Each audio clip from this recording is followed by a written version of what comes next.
À tous, c'est le frère. C'est juste une pensée pour vous, pour ce qui concerne 2023.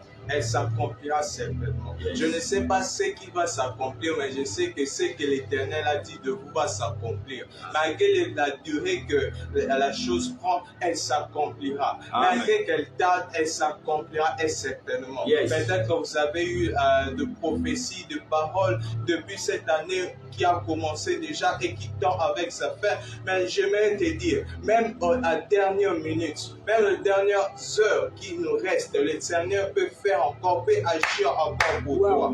Elle s'accomplira certainement. J'aime quelque chose. La Bible nous dit que la prophétie marche à son terme. Ça veut dire que la prophétie marche. J'aimerais te dire que la prophétie a deux pieds. J'aimerais te dire la prophétie a deux pieds. Et elle va venir vers toi. Oh, je connais cette prophétie.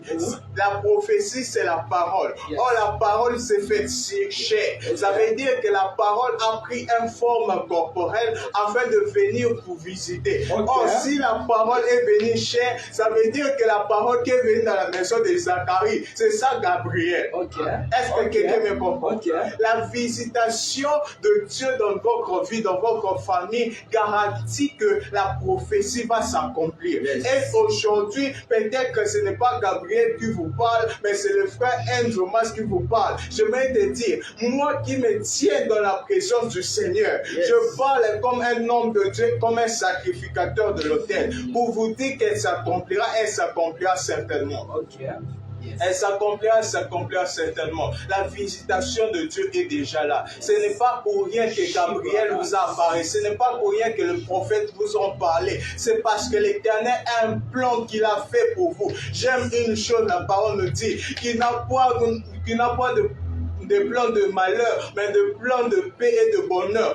Le plan que le Seigneur a formé pour vous est incroyable, que votre esprit ne peut pas l'imaginer.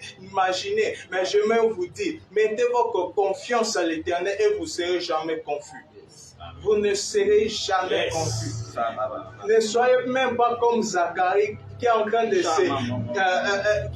qui est en train de se botter de rien, de ce que l'Éternel lui a prévu de faire avec lui. Il est en train de douter de choses que le Seigneur a mis dans sa famille.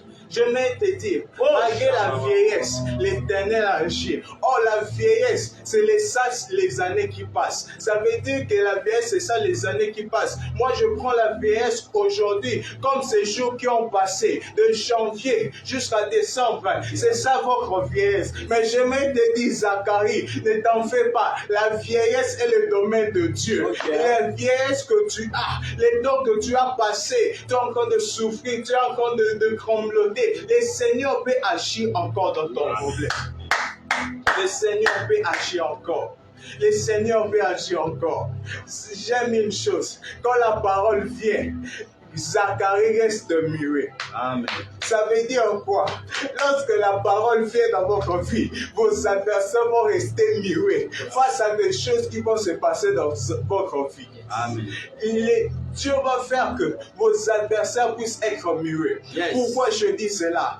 Vos adversaires ne pourront rien faire. Pourquoi je dis cela? La Bible nous dit dans Psaume 23 que nous connaissons tous.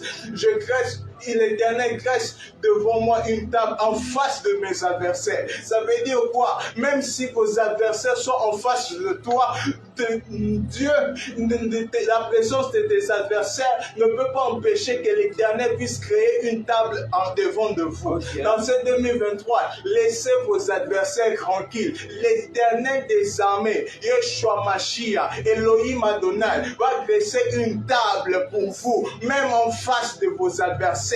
Je vais vous dire, la table là, c'est peut-être la prophétie.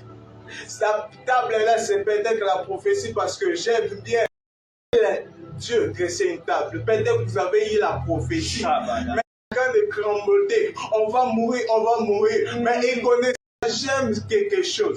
Dans la tempête, Jésus dormait. vous avez eu la prophétie, mais vous ne agitez pas. Ne vous agitez pas, j'aime quelque chose. Dans la tempête, Jésus dormait. Les disciples étaient là, en train de trembler. On va mourir, on va mourir. Mais ils ne connaissaient pas la prophétie qui disait que Jésus-Christ ne doit pas mourir dans une tempête, mais dans la croix, à la croix. Yes. Ils ne connaissaient pas la prophétie.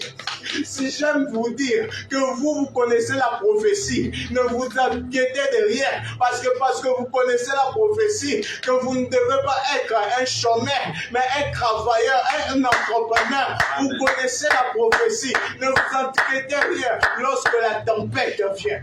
Lorsque la tempête vient, Jésus dort. J'aime une chose que je dois vous dire. Même si la tempête vient, même si les situations viennent pour concrétiser ce que les hommes de Dieu ont dit, j'aimerais vous dire, dormez. Okay. Dormez.